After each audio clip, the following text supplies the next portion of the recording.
Primeiramente, boa noite a todo mundo. Vamos seguir aqui nossa disciplina, Direito Civil 2, e aí vamos aproveitar nosso tempo. Rapidamente, estamos falando aqui dos fatos, atos e negócios jurídicos. Fizemos uma introdução aqui mostrando um pouco do que é a função e finalidade do direito civil, ora como limite, ora como garantidor da própria autonomia privada, a liberdade, as escolhas de vida existenciais e materiais, patrimoniais das pessoas particulares. Vimos, introduzindo aqui, que a nossa disciplina compreende fatos, atos e negócios jurídicos, onde você tem fatos como algo geral, né, a parte genérica, e você vai criando as espécies, fatos naturais, aqueles fatos que têm uma consequência jurídica, efeito jurídico e decorrem de uma força natural qualquer, a chuva, ou mesmo as questões ordinárias aqui, o nascimento, a morte.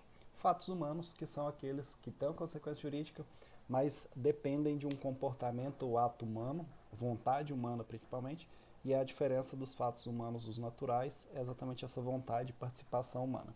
Podem ser ilícitos ou lícitos.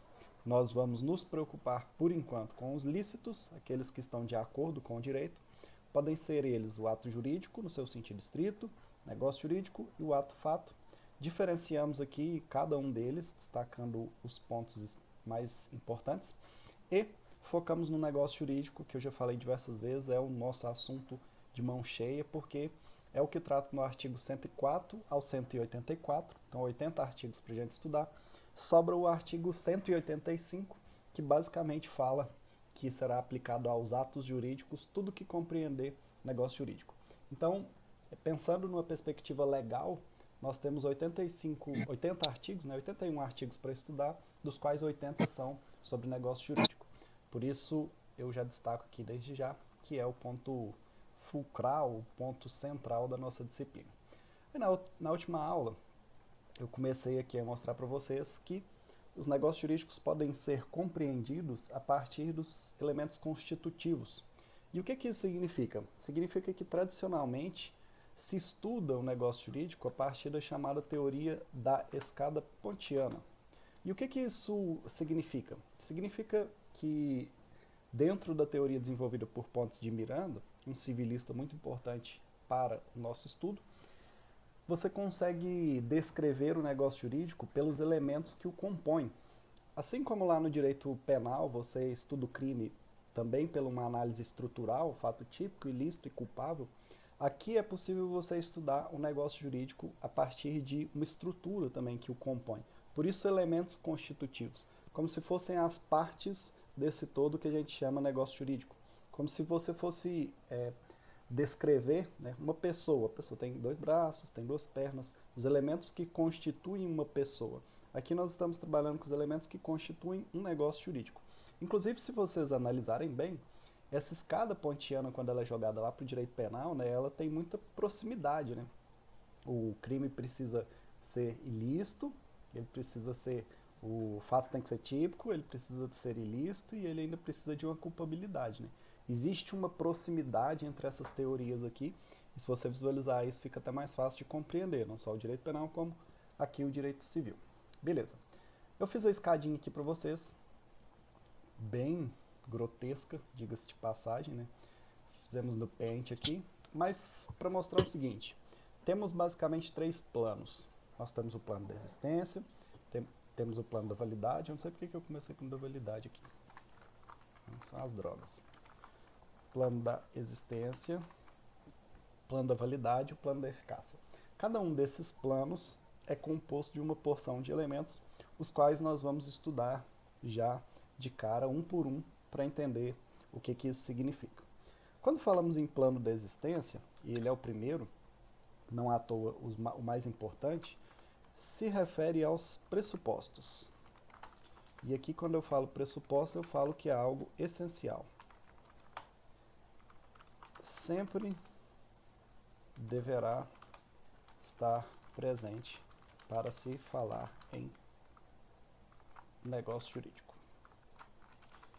Então veja, para você falar que existe um negócio jurídico, ou para você falar qualquer coisa sobre negócio jurídico, precisa ter pelo menos os elementos do plano da existência, que nós vamos chamar de pressupostos.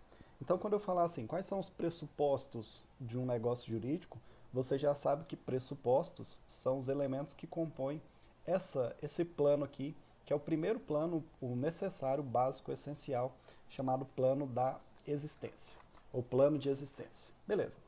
E aí, não tem muito o que falar, vamos dizer assim, né? Você precisa ter um agente, pessoas, como eu falei lá atrás, você precisa ter uma vontade, precisa ter um objeto, precisa ter uma forma. Isso aqui compõe o plano da existência. Sem algum desses elementos aqui, sem algum desses pressupostos, não tem como você falar sequer da existência do negócio jurídico. O que a gente faz? Inclusive é isso que o Código Civil faz também, então nós podemos acompanhar com tranquilidade. Ao invés de explicar cada um dos pressupostos de validade, nós já pulamos para o plano da pressuposto de existência, perdão, nós já pulamos para o plano da validade. E aqui o plano da validade, ele tem já alguns elementos que vão acrescentar, vamos dizer assim. Os elementos que compõem a validade são chamados de requisitos. Então, quando eu falo quais são os pressupostos do negócio jurídico, agente, vontade, objeto e forma. Quando eu falo quais são os requisitos, aí você já está avançando um degrau. Por quê? Porque pode ser até que exista um agente, mas existe um requisito para você falar que aquele agente ele tem uma participação válida no negócio jurídico. E aí entram todos esses elementos aqui que a gente está visualizando como elementos de validade, os requisitos. Então, beleza. Vamos colocar assim. Um setinho aqui. Ausente qualquer um dos requisitos, o negócio jurídico será inválido, nulo ou anulável, a depender da situação. Vamos explicar tudo isso aqui no decorrer do nosso semestre, mas já adianto que o plano de validade, por óbvio, ele faz com que aquele negócio que não cumpra os requisitos ali estabelecidos seja considerado inválido, seja considerado nulo ou anulável, a depender da situação, e nós vamos entender mais à frente o que é que diferencia um negócio jurídico nulo de um negócio jurídico anulável. Então começamos aqui, vou colocar 1 porque foi a forma que eu coloquei lá na escadinha, né? Ponto 1, vou colocar isso aqui em vermelho, que aí fica combinando. Requisitos. Beleza. Vou colocar o... Não. Agente capaz. Então vejamos. O primeiro requisito para você falar que o negócio jurídico é válido é que o agente seja capaz. Então não tem muito o que falar aqui também. Não existe segredo. Quando eu falo agente capaz, eu estou lembrando daquelas situações em que você tem incapacidade. Então a regra é, o sujeito nasceu, beleza, nasceu com vida, ele adquire a chamada capacidade de direito. Só que, durante o período em que ele é menor, ele vai ser acometido de uma limitação que é chamada incapacidade. Para os menores de 16, absoluta, para os maiores de 16, menores de 18, uma incapacidade que a gente vai chamar de relativa. O que significa essa incapacidade? Significa que aquele sujeito, naquela situação, ou durante aquela fase de idade, ele estará impedido de, por si só, ou seja, sozinho, tomar decisões da sua vida. Por exemplo, um menor, ele não pode sozinho celebrar um negócio jurídico. Por quê? Porque se ele celebrar esse negócio jurídico, nós estamos diante de um negócio jurídico inválido. Então, aqui, para entender o que é um agente capaz, significa que a gente vai fazer um raciocínio aqui a contrário.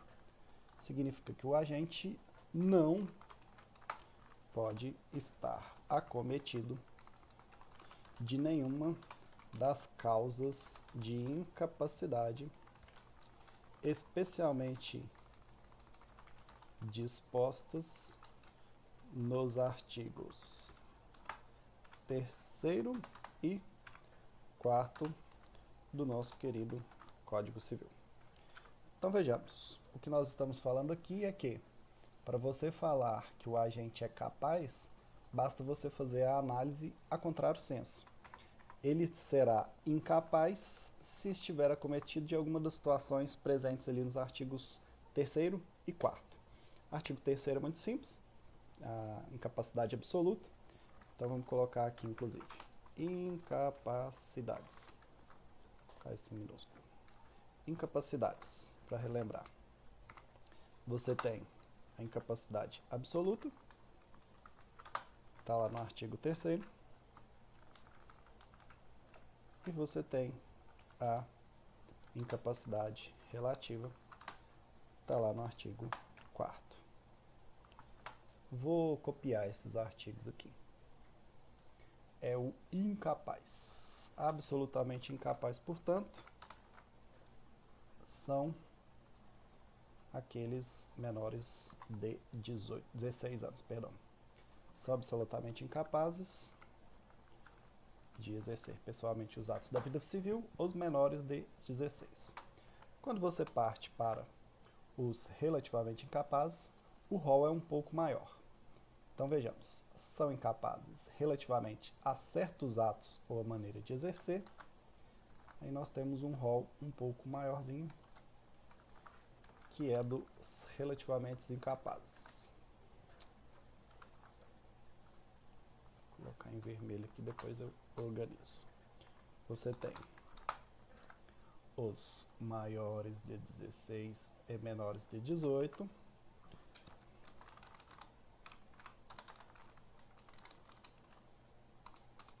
Você tem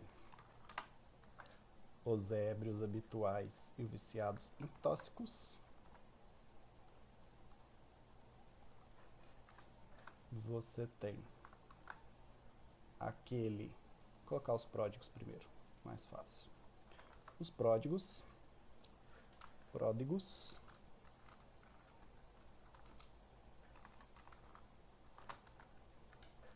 E você tem aqueles que, por causa transitória e permanente, não puderem exprimir a sua vontade. Então, beleza. São esses os 4 incisos que dispõem sobre a incapacidade relativa, aqui transcritos, não na mesma ordem, mas de uma forma que facilita. E aí eu relembro vocês, maiores de 16, menores de 18, não tem muito erro. Os ébrios são os alcoólatras.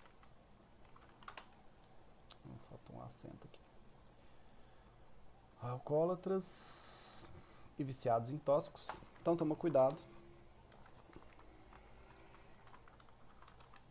É preciso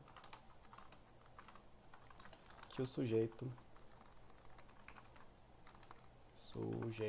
seja um doente.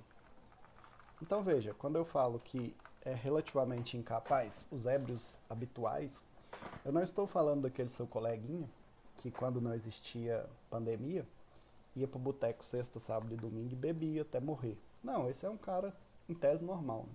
Quando eu falo ébrio habitual, eu falo o doente mesmo, aquele que bebe e não consegue parar de beber de forma alguma. Viciado em tóxicos também não é aquele que fuma um de vez em quando, é aquele viciado mesmo, é o craqueiro, né?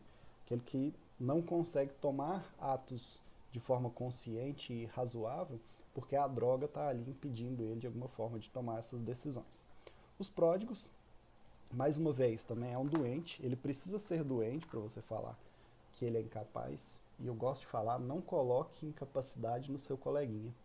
Então não é você ir apontando, esse cara gasta muito dinheiro. Não, isso aqui demanda um laudo médico que defina ali que ele tem essa doença, né? Os pródigos aqui, no caso, pessoas que não têm capacidade de administração do patrimônio, gastando em excesso sem justificativa racional. Isso aqui é a sua mãe no shopping, né? Sua mãe no shopping, ela representa bem o que é o pródigo. E aí, por fim, aqueles que por causa transitória ou permanente não puderem exprimir a sua vontade. E aqui você tem uma porção de possibilidades, né? Todos aqueles sujeitos que estiverem, por exemplo, acamados, ligados ali por aparelho, né, sem consciência, seja por conta de, sei lá, um acidente, seja por conta de uma situação como um vírus da coronavírus, ou mesmo aquelas pessoas acometidas de doenças que que causam debilidade mental, como por exemplo o Alzheimer, que é um caso muito recorrente de incapacidade, ele está aqui. Beleza. Por que eu estou falando dos incapazes, né? Estou falando deles porque nós iniciamos o nosso estudo do plano de validade dos negócios jurídicos falando que ele traz requisitos. E o primeiro requisito é que o agente seja capaz. O que isso significa? Significa que se ele for acometido de qualquer uma dessas situações que lhe impõem uma certa incapacidade, aquele negócio jurídico não será válido. Então, por exemplo, um caso jurisprudencial que eu já tive contato. O sujeito era pródigo, então logo o pai dele faleceu, deixando uma boa herança, ele comprou uma Ferrari. E aí a família ficou doida, né? Falou, não, o menino surtou, né? Acabou de perder o pai, comprou uma Ferrari e tal. Gastando dinheiro assim, com um carro e tal. Esse seria aí um exemplo de situação que talvez, e não estou falando aqui que essa é a justificativa, mas se for demonstrado por um laudo médico, tudo isso dentro de um processo de interdição, chamado de interdição, você pode talvez discutir a validade daquele negócio jurídico. Ou seja, discutir se no momento em que o sujeito comprou a Ferrari, ele era realmente capaz de tomar aquele ato de forma consciente, racional, lógica e razoável. Ele não estava ali acometido por uma das causas que o próprio código ele prevê como uma causa de incapacidade relativa. O mesmo acontece, por exemplo, com o menor, né? Você tem um sujeito de 17 anos que celebra um negócio jurídico qualquer, você pode aqui tranquilamente descrever esse negócio jurídico como um negócio jurídico inválido, tendo em vista que um agente incapaz ali pela menoridade.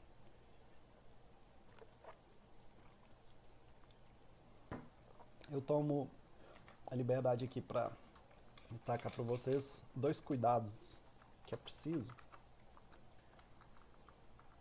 2 pontos que você precisa ter cuidado, que são os seguintes. Existem as denominadas capacidades especiais. Estão previstas no nosso querido Código Civil. Quais são elas? São situações que permitem a atuação do sujeito com ou a partir dos 16 anos. Então são, em tese, 2 negócios jurídicos que o sujeito pode celebrar mesmo sendo incapaz. E quais são essas situações? O primeiro, que é o muito polêmico, está aqui no artigo 1500. Vou descer isso aqui igual ao homem, né? 1517. Passei. Aqui, ó.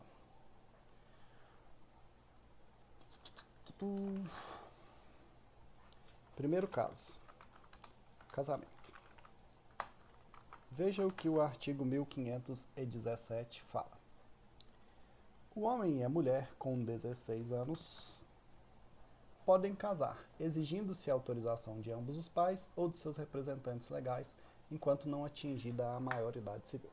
Então, olha que interessante. Apesar de precisarem da autorização dos pais, você pode mencionar aqui como uma capacidade especial, porque já está falando que é possível. Não é um ato que o menor vai precisar esperar se tornar capaz. Não. Mesmo sendo incapaz, ele irá poder se casar, desde que autorizado pelos pais, por ambos os pais. E mais interessante que se a gente voltar aqui, fazendo uma revisãozinha na matéria, o casamento ele gera aquela emancipação legal, inclusive.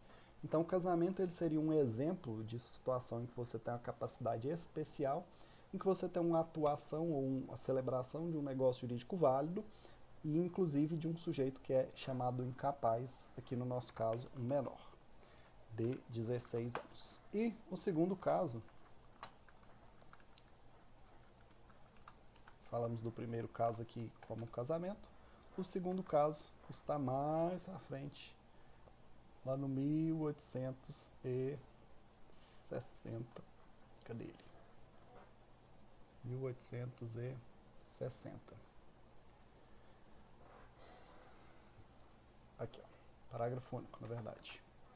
Tinha esquecido desse detalhe. O que o 1860 está falando?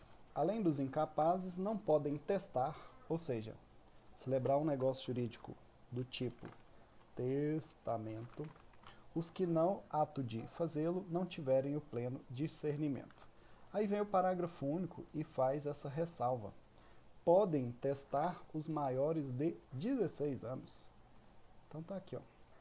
Com 16 anos, você já pode fazer um testamento sozinho, ali, demonstrando uma capacidade especial, expressamente prevista no Código, dando a você o direito, mesmo sendo incapaz, de celebrar um determinado negócio jurídico com validade, inclusive. Deixa eu colocar aqui para ficar mais didático. Casamento e o testamento. Duas situações em que você tem a possibilidade aqui de o sujeito celebrar um negócio jurídico, mesmo não tendo aí os 18 anos, e esse negócio jurídico será consequentemente válido, dada a sua previsão legal. Eu falei que o 1517 era polêmico, esqueci de mostrar para vocês aqui. Por quê? 1517. Porque vejam, olha só que legal.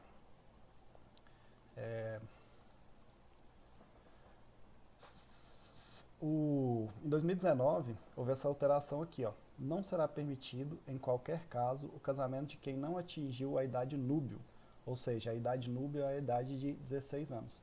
Não se permite, em hipótese alguma, o casamento de uma pessoa ou outra com outra pessoa, ou de uma pessoa em si, que não tenha 16 anos. É impossível, nos termos legais, que um sujeito com 15 anos, 14 anos, se case.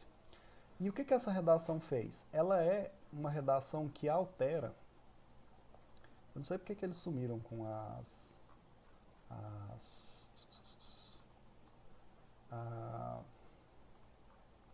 os artigos que foram suprimidos, né? Aqui talvez tenha. Deixa eu voltar lá para ver. Vou mostrar para vocês o artigo que existia antes dessa alteração, como eu falei, que é de 2019. Então, relativamente recente, teve uma discussão ferrenha lá na Câmara dos Deputados por conta disso aqui, enfim. Mas mostro aqui.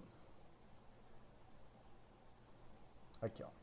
Excepcionalmente, será permitido o casamento de quem ainda não alcançou a idade núbio, que é 16 anos, para evitar imposição ou cumprimento de pena. Então, isso aqui já tinha morrido há muito tempo.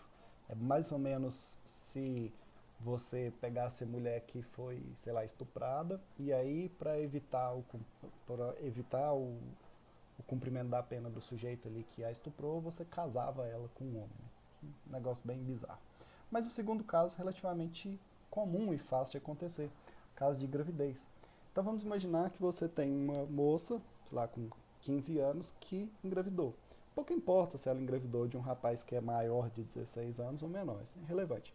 O código dava a possibilidade dessa mulher, mesmo não tendo 16 anos, que seria a idade mínima, que ela pudesse se casar. A partir do artigo 1520, aqui alterado pela Lei 13.811 de 2019, isso já não é mais permitido. Né? Por que o tema é polêmico? Né?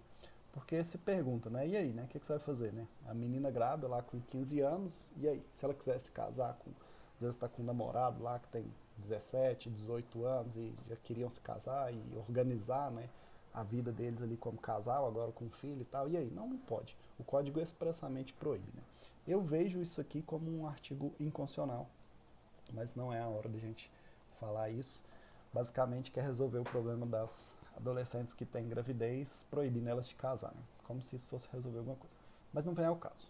Fechamos, portanto, o primeiro requisito para você falar em negócio jurídico válido, que é o requisito que a gente vai denominar aí de requisito da capacidade. Lembrando que a análise aqui é feita contrário senso. Agente capaz é aquele agente que não tem o acometimento de nenhuma das causas de incapacidade, são aquelas escritas no artigo 3º e artigo 4º do nosso Código Civil. Beleza, falamos do agente capaz, a gente sobe aqui, por quê? Agente, capacidade. A vontade, ela tem que ser, obviamente, livre e consciente. Então a gente pode descrever aqui. Cadê? Vontade, coloquei maiúsculo. Não. Vontade livre e consciente. Na verdade, assim, vários autores vão utilizar expressões diferentes aqui, não tem muito segredo, né? Esse requisito em si. O que isso significa é que você, no momento de celebrar um negócio jurídico, tem que estar em plena convicção de que aquilo está, de todos os efeitos e os detalhes e as consequências daquele negócio jurídico. Aqui não é possível você falar um negócio jurídico que é praticado, por exemplo, mediante um artifício que engana a pessoa. Então vamos imaginar aqui, você compra um relógio, um exemplo clássico, você compra um relógio e o sujeito te fala que é um relógio original e tal, da marca X, né, do Rolex, que é o exemplo clássico dos professores aí, e depois você descobre que na verdade é um relógio falsificado, né, do Paraguai. Veja que aquela vontade sua de comprar o relógio, ela não é livre. Por que ela não é livre? Porque se você soubesse que aquele Rolex era falsificado, muito provavelmente você não compraria. Ou até se comprasse, não compraria pagando o preço que pagou. Então, essa vontade livre aqui significa, para a validade do negócio jurídico,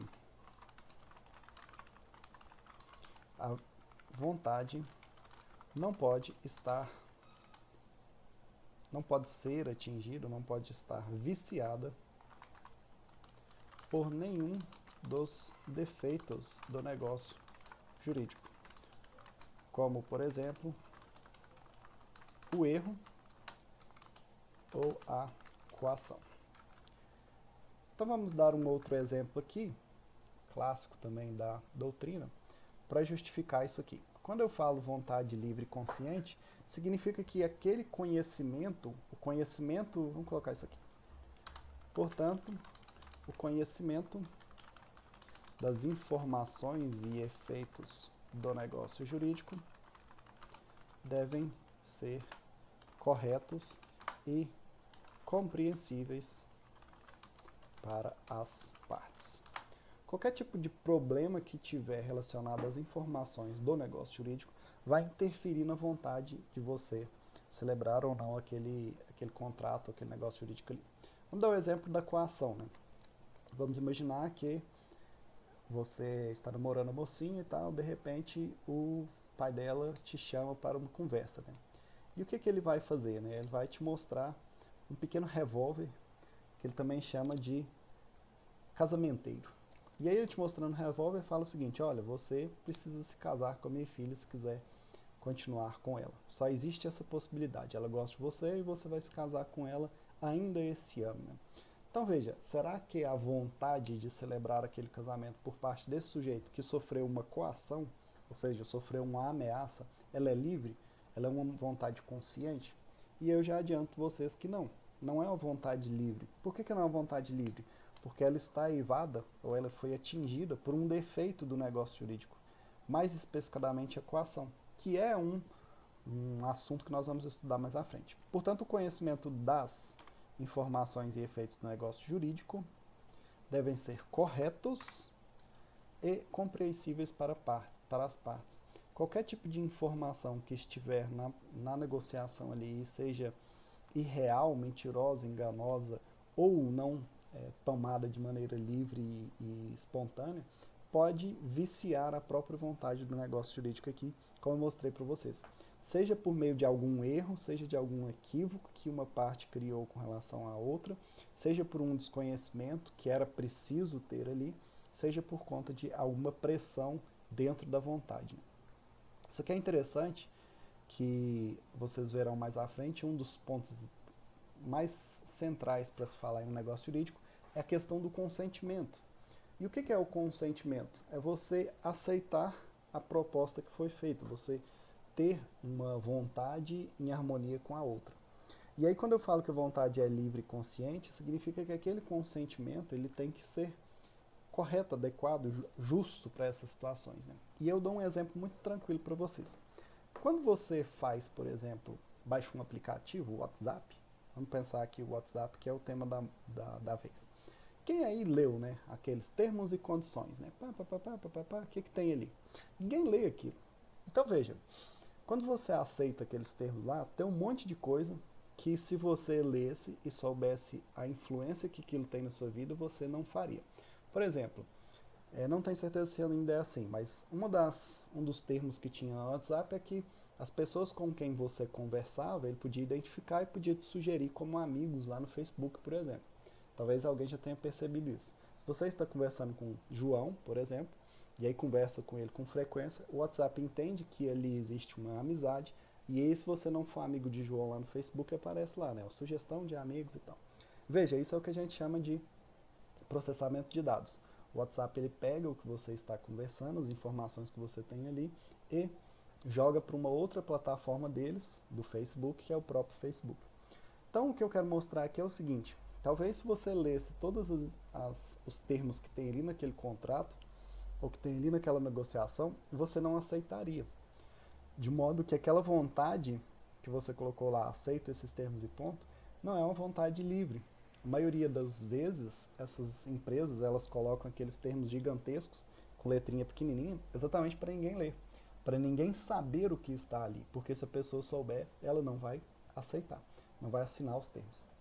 Não sei se vocês chegaram a ver, mas o WhatsApp começou a mudar os termos deles e tal, e uma das coisas que iria mudar era a utilização massiva desses dados de conversas do WhatsApp em outras plataformas, como por exemplo para te enviar publicidades. E aí teve uma manifestação contrária a isso, teve uma atuação do Procon de São Paulo, inclusive, e eles deixaram isso mais à frente, né? Vão mudar esse termo aí mais à frente. Mas só para mostrar para vocês que quando eu falo vontade livre e consciente, significa que as informações relacionadas aí no negócio jurídico, elas são importantes, aquelas que são essenciais, elas são importantes. E aí se a parte não compreendeu ou de forma dolosa não foi explicada a ela, você pode falar que aquela vontade não foi livre por ausência do que a gente chama de consentimento esclarecido. Esse é um dos pontos aqui. E aí a gente avança, não tem muito o que falar da vontade, nós vamos voltar nela quando, de forma mais destacada, quando estivermos falando dos defeitos. Vou deixar até em destaque aqui. Vontade livre e consciente significa aquela que não está acometida ou não foi atingida por nenhum dos defeitos do negócio. Vamos estudar isso lá na frente, nos últimos pontos da nossa matéria.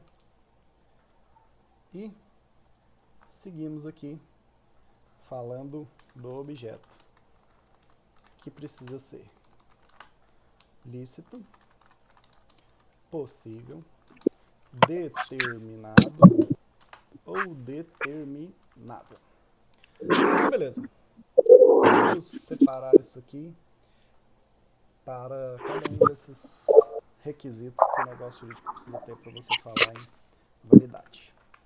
Estamos falando o quê? Estamos falando aqui que o objeto precisa ser lícito, precisa ser possível, precisa ser determinado ou determinável. O que é o objeto? Em regra, o objeto é o bem jurídico presente na relação, ou seja, no negócio jurídico. Em regra, ele é o bem presente na relação, ou seja, no negócio jurídico. Então vamos lá. Primeiro ponto, questão da licitude.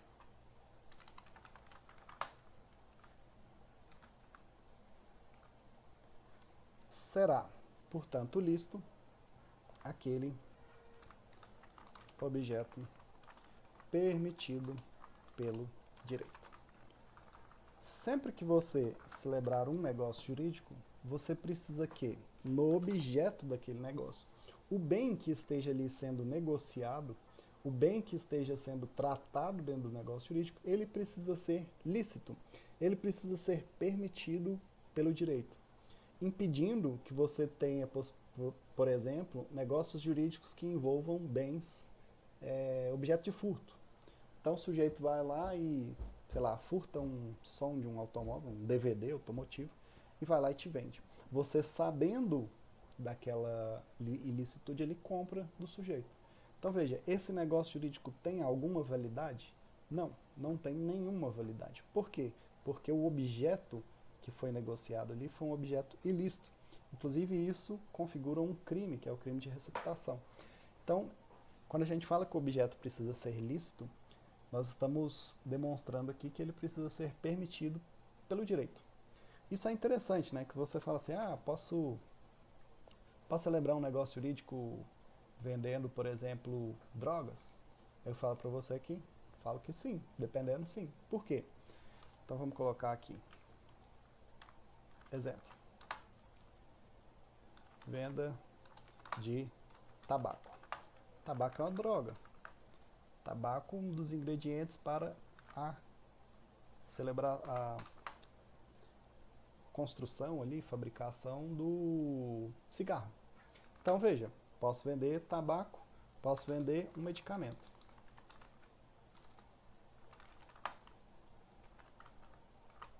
São drogas, mas lícitas. Se você for farmacêutico, você pode vender um medicamento, não tem problema. Inclusive eu brinco que eu tenho um amigo que ganha dinheiro vendendo drogas, né? Tem uma farmácia. Veja, mas se a venda for de maconha ou de cocaína, a regra é que são drogas ilícitas. Portanto, o objeto será ilícito. Como assim? Proibido o consumo ou mesmo a plantação ou cultivo e mais uma porção de atos e comportamentos relacionados com drogas. As drogas estabelecidas por uma determinada portaria do Ministério da Saúde. Então, sendo essas drogas ilícitas, o objeto, o negócio jurídico que tenha como objeto qualquer tipo de droga nesse sentido aí também será ilícito, portanto, inválido.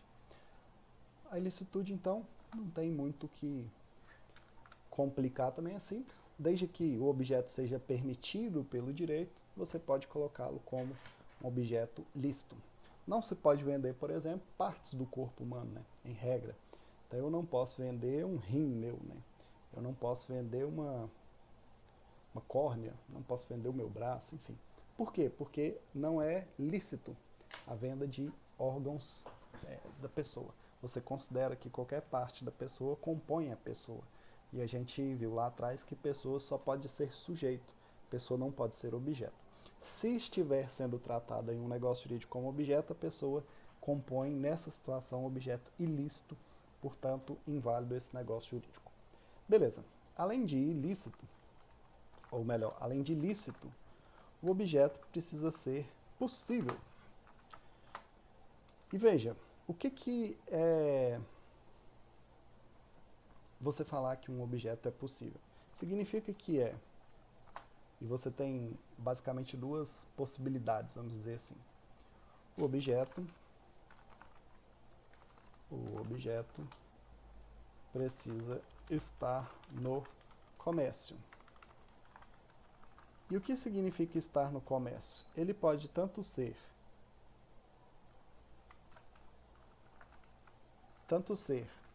um estar no comércio por questão de dinheiro, né? Basicamente por questão de ser possível você quantificar aquilo ali em patrimônio, quanto pela possibilidade material, concreta, real, né? Então vamos dar um exemplo aqui. O objeto precisa estar no comércio. Exemplos. Exemplo. Quando eu falo que Quando eu falo que eu vou vender venda de um lote em Rio Verde. Ou fornecimento de energia elétrica. Então veja, eu estou diante de dois objetos que são possíveis. É possível vender um lote num lugar qualquer em Rio Verde, num condomínio em Rio Verde. É possível, vou colocar assim, um condomínio para ficar melhor. em Rio Verde. É possível eu fornecer determinada energia elétrica para uma casa. Beleza. Mas quando eu parto para exemplos, como por exemplo, venda de um lote no céu. Então tá aqui um exemplo clássico, né, de objeto impossível, né? Como que você vai vender, apesar de hora ou outra a gente ver um religioso aí oferecendo isso, né? No começo da pandemia tinha lá o feijão que curava o coronavírus, né, e tal. Veja, seria um exemplo ali de um objeto impossível, né? Você não tem cura para o coronavírus. Ainda não existe uma cura, existe prevenção, que é a vacina, por enquanto. Então, exemplo aqui, venda de um lote no céu, né? Não tem como você vender uma casinha no céu, né? Por mais que você acredite nisso, o direito está pouco importando para o que você acredita. Faticamente e materialmente, não é possível você oferecer a venda de um lote no céu. Outro exemplo, venda de ar, né? Ar atmosférico, sei lá. Não sei se vocês lembram quando a Dilma queria estocar vento, né? Talvez agora a gente poderia usar para, não sei, né? Vento não contaminado pelo coronavírus. Mas não tem como, né? Não tem como você pegar o ar assim, juntar ele, sei lá, botar ele dentro de uma garrafa dessa aqui, ó. Isso aqui é um ar aqui de Minas Gerais, né? Vou levar um ar para você. Então, a venda de ar atmosférico seriam aqui impossíveis. E aqui, possíveis. Então, vou colocar aqui os exemplos de impossível em vermelho para ficar mais didático.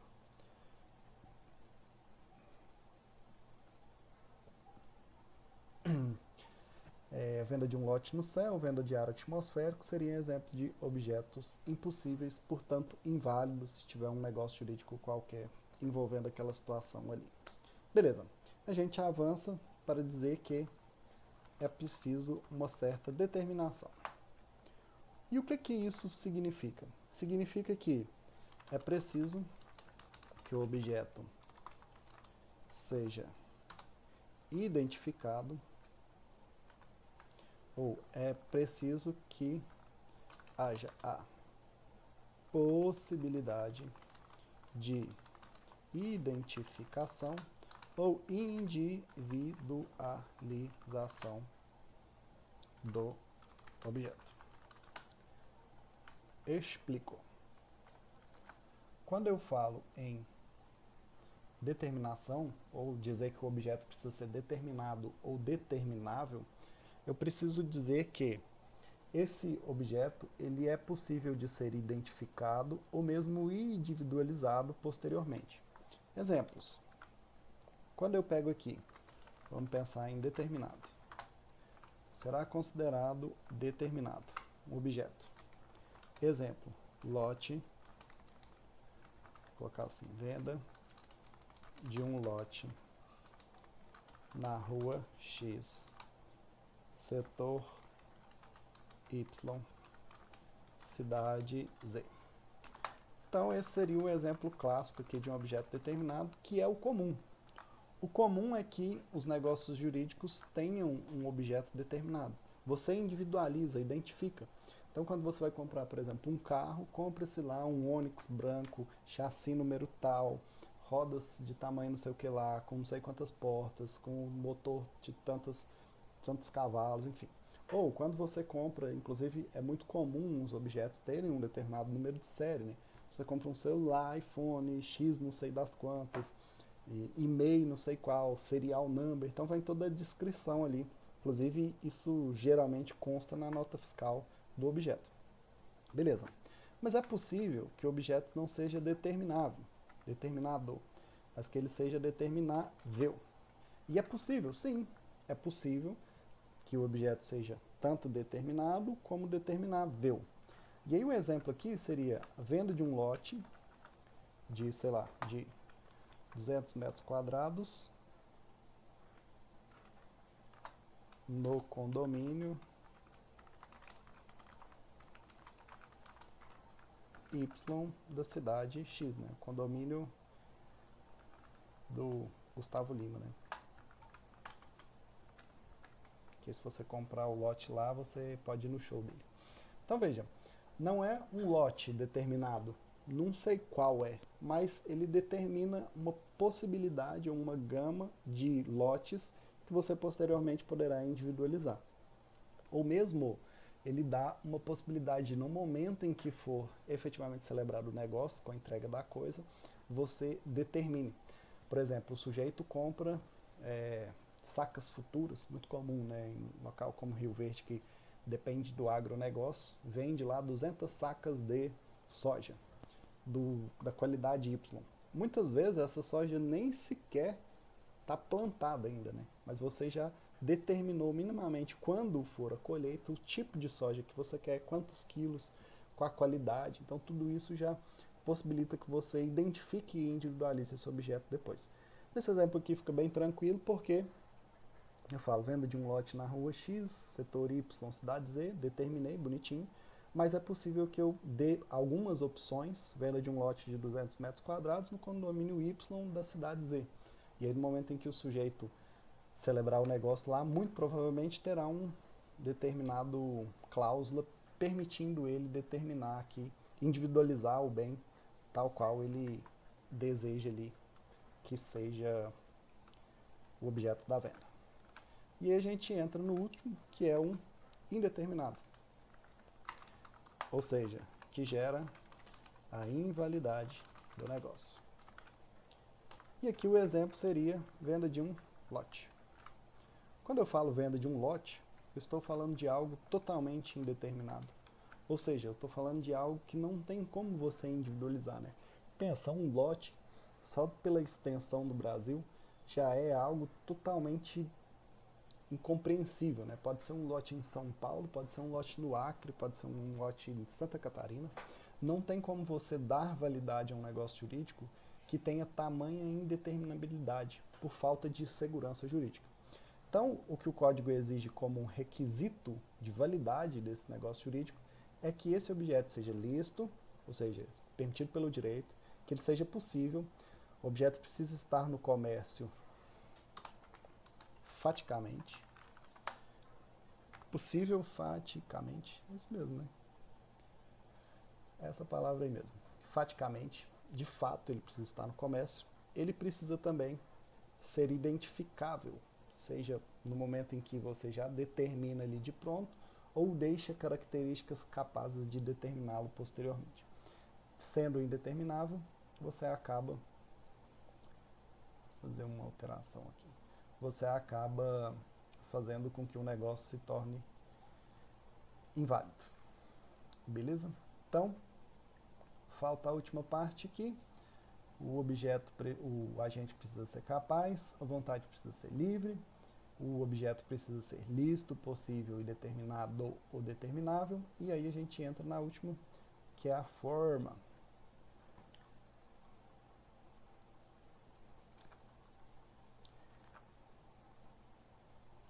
A forma prescrita ou não defesa em lei. Isso aqui é bem simples também. Basicamente, o que o código está falando é o seguinte: a lei,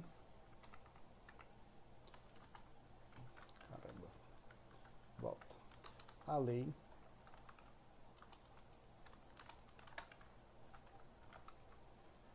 pode determinar qual será a forma. Quase que eu espirrei aqui. Qual será a forma exigida, por isso prescrita, para a celebração do negócio jurídico. A lei pode determinar qual será a forma exigida, prescrita para a celebração do negócio jurídico. Nestes casos, as partes deverão cumprir a forma, sob pena de tornar o negócio jurídico inválido. Então, exemplo, artigo 108 do Código Civil. Vamos buscar o artigo 108 aqui. Cadê nosso Código Civil? Está lá em cima. Artigo 108. É 108 mesmo? É. Então vejamos. Artigo 108. O que ele não quer nos dizer? O 108 está falando o seguinte: não dispondo a lei em contrário, a escritura pública é essencial à validade dos negócios jurídicos que visem a constituição, transferência, modificação ou renúncia de direitos reais sobre imóveis de valor superior a 30 vezes o maior salário mínimo vigente no país. Traduzo. O que o artigo está falando é que as relações jurídicas ou os negócios que envolverem imóveis de valor acima de 30 vezes o salário mínimo, então vamos pôr aí uns 32 mil reais mais ou menos, 31 mil reais, todos os negócios que envolverem imóveis com valor acima disso só poderão ser feitos por escritura pública, lá no cartório de registro de imóveis. Ou seja, a lei está exigindo que naquele tipo de negócio jurídico você cumpra uma forma. Qual é a forma? A forma é isso aqui, ó, a escritura pública. A escritura pública é a forma que foi exigida, prescrita para você celebrar esse negócio jurídico. Ainda assim, veja, quando eu falo não defesa em lei, defesa significa proibida. Ainda assim, é possível que em algumas situações você esteja proibido de exercer um negócio jurídico por meio de determinada forma. Então, se você descumprir essa forma prescrita, ou se você colocar uma forma que está em defesa, ou seja, está proibida, ambas as situações vai tornar o seu negócio jurídico inválido. E aqui a gente pode destacar o seguinte, aqui a gente pode destacar o seguinte: a regra para os negócios jurídicos é de que a forma é livre. Livre. Então a regra é que nos negócios jurídicos você pode celebrar do jeito que você quiser. A forma é livre, nos termos do artigo 107. E a gente vai colar ele aqui.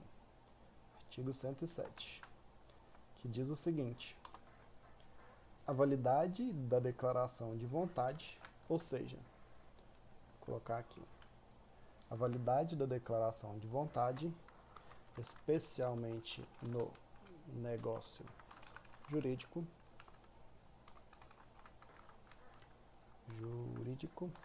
não dependerá de forma especial, senão quando a lei expressamente o exigir.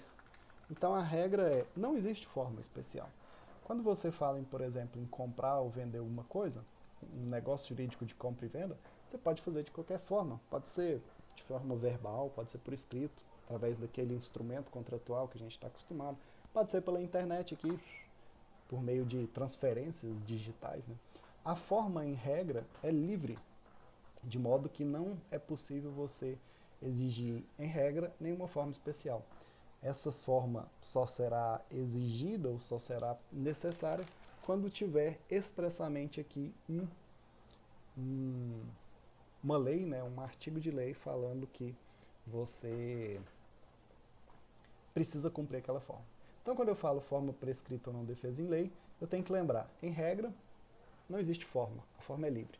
Você pode celebrar negócios jurídicos de qualquer forma, inclusive por gestos, né? Mas, se houver uma forma prescrita, ou se houver alguma proibição em lei, aí você precisa respeitar. Porque se não respeitar, você terá um negócio jurídico inválido, mais especificadamente, você terá um negócio jurídico nulo. A violação de forma, quando prescrita, ou a alteração ou a utilização de uma forma proibida por lei, ela gera o que a gente chama de nulidade do nosso negócio jurídico. Então, até beber água aqui. A ideia de mostrar a escada pontiana era essa. No que se refere ao plano da existência, os nossos pressupostos E no que se refere ao plano da validade, os requisitos: agente capaz, vontade livre e consciente, objeto lícito, possível e determinado e, além disso, a forma, se não for livre, quando prescrita em lei, cumprida, ou quando proibida em lei, você não pode violá-la, porque se assim fizer, o seu negócio jurídico estará inválido, mais especificadamente será um negócio jurídico nulo. Beleza? Então é isso. Era a nossa aula hoje sobre os pressupostos e requisitos do negócio jurídico de acordo com a teoria da escada pontiana. Se você gostou dessa aula, dá sua curtida aí, compartilha com aquele seu coleguinha, continue assistindo às aulas do canal aí. Forte abraço, muito obrigado.